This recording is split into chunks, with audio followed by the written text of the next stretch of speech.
December 24th, 2016, Christmas Eve, and this will be my 64th Christmas tomorrow, assuming I wake up tomorrow morning. And I gotta tell you, for the most part, they've been great. I don't know if the magic of Christmas is still alive for you, but if you have little grandkids like I do, you see that magic every Christmas. You see it in their eyes when they see Santa at the mall, or when they see a Christmas tree go up. My two granddaughters are here in Smyrna. The 6-year-old and the 2-year-old helped decorate the tree this year, and they had a great time doing it. And as you can imagine, the 6-year-old can reach up about halfway up the tree. The 2-year-old can reach up about 2 branches. And so all the ornaments are clustered around in those 2 areas. So, but you know, my wife spread a few things around after they left, made it look a little bit better. We have a little bitty tree. Every year our tree gets smaller. We have a little artificial tree. It makes it easier on us. And we don't even have to unpack it. We have a room down in our basement where we can just take it and cover it up with a sheet so that it doesn't get too dusty, and it's ready for the next year. And it's one of those trees that has the optical fibers in it, so that it has the well, I take that back. That's the one we have in North Carolina. The one we have here is just just has the regular little white lights on it, little colored lights, and it looks good. What we have in North Carolina has the optical fibers. It's a little smaller than the one we have here, but it has a rotating disc in the base that it changes colors. It looks really cool. Kids really like that up there. But we'll have 1,000,000 presents under the tree for the kids tomorrow. Hopefully there won't be much there for me. I got a few things for my lovely wife, but I told her this year that really she already knows what she's getting for me. She's getting she got that new trailer so we can haul both the bikes and ride together and go places that we wouldn't be able to go to because we just don't have the legs anymore to ride that far.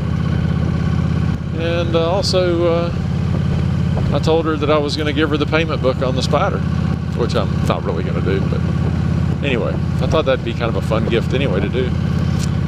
But now that she's got the Spider and riding it all the time, and I'm on this old girl here, that's the way it should be.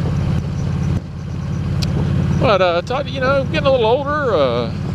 Every year I get a little older, and about this time of year I look back on my year, and I look ahead to the next year. And the thing about getting older, unless you get unlucky and you get a really serious ailment, you have a really, really bad knee that gets a whole lot worse, or you, heaven forbid, you get some kind of a bad disease or something like that. Basically what you do is you just wear out a little bit every year. Now I know all you young folks don't know anything about that. And I mean, everybody's got some aches and pains.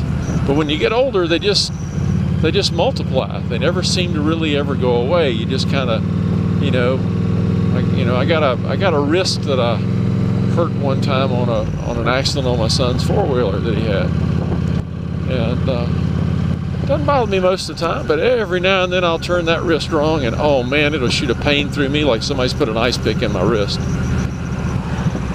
And I've got a bad knee, I've got a bad shoulder, I've got some fingers and toes that could be better.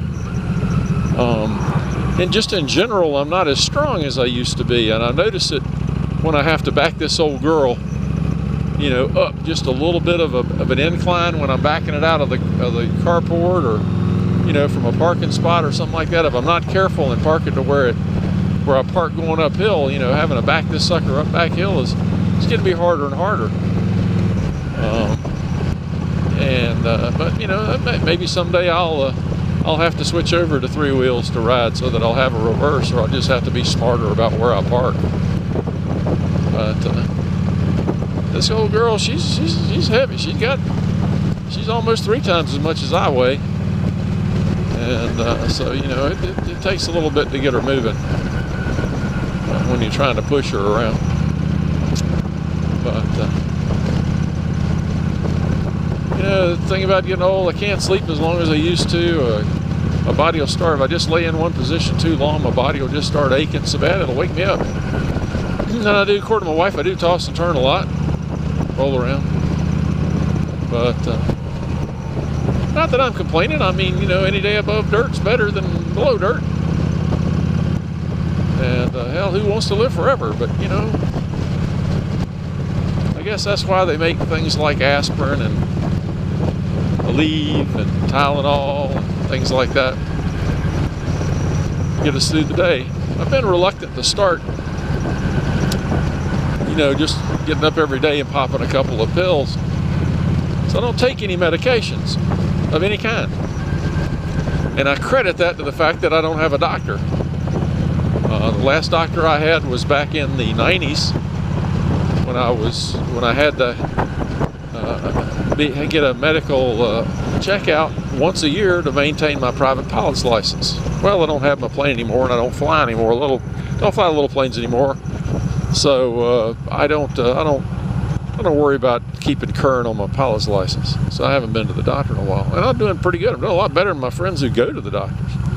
My wife goes to her doctor, and the doctor says, "Oh, you need to take this pill, and you need to take that pill, and we're going to do this, and we want to do this procedure, and we want to do that procedure." And oh my God, it just focuses my wife's mind on her health and on everything that can possibly go wrong and might be wrong. And shit, I'd just rather, pardon me, I just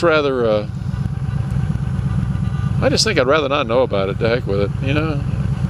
If I've got something going on, well, I've had 64 great years. My wife would like to hear it, but if the good Lord wants to take me tomorrow, hey, He'll take me, and won't be anything I'll have to say about it. But I'll be happy that I've had the wonderful times that I've had. And I'm not trying to be morose or pessimistic or anything like that, or fatalistic. Hey, that's just the way life is. Life, you live and you die. Everybody lives, everybody dies. And what you make out of your life is what, to me, is the important thing. Find something you love. I love riding this motorcycle. Now, I know it's not much. There are a lot of people that don't like motorcycles, hard as that is for you and I to believe. But they have other pursuits. Some people love boats. Some people love cars. They have hobbies that they enjoy. They go shoot hoops.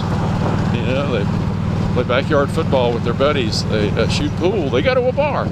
A huge number of people just go to a bar every day. I got one of the guys I went to school with.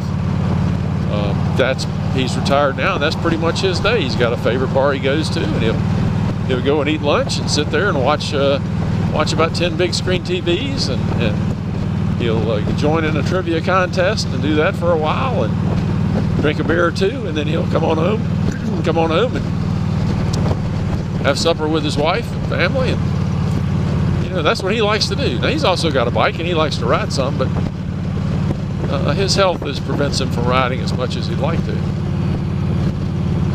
But I guess just this time of year makes you think about being grateful for what you have. I know you're supposed to do that at Thanksgiving. But Thanksgiving, I never think about what I'm thankful for. That's always at the end of the year when I say, oh, another year's coming along. And I'll have to get starting next year after the 1st, I'll have to start looking to getting all my papers together. And, I don't know how you folks overseas do it. Here in the States, April 15th, we have to have all our tax information into the Internal Revenue Service, so they can tell us how much of our money they're going to give us back, every year that we've already paid in. Now, as a retiree, I haven't paid any in this last year. In fact, they've been giving me some of my money back, but there'll be some taxes, I'm sure. So I always squirrel away a little bit of money for that. Anyway, we're having a great day riding. Susan up in front, as you can see. And I hope everybody is having a wonderful holiday season, and I'll knock off and let you go. Take care, everyone. Bye-bye.